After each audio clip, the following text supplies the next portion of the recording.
मृत्यू झाला. त्याच्यासाठी हा जागर घालायचा आहे.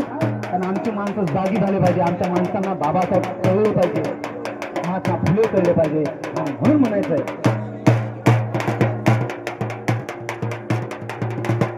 पडताळून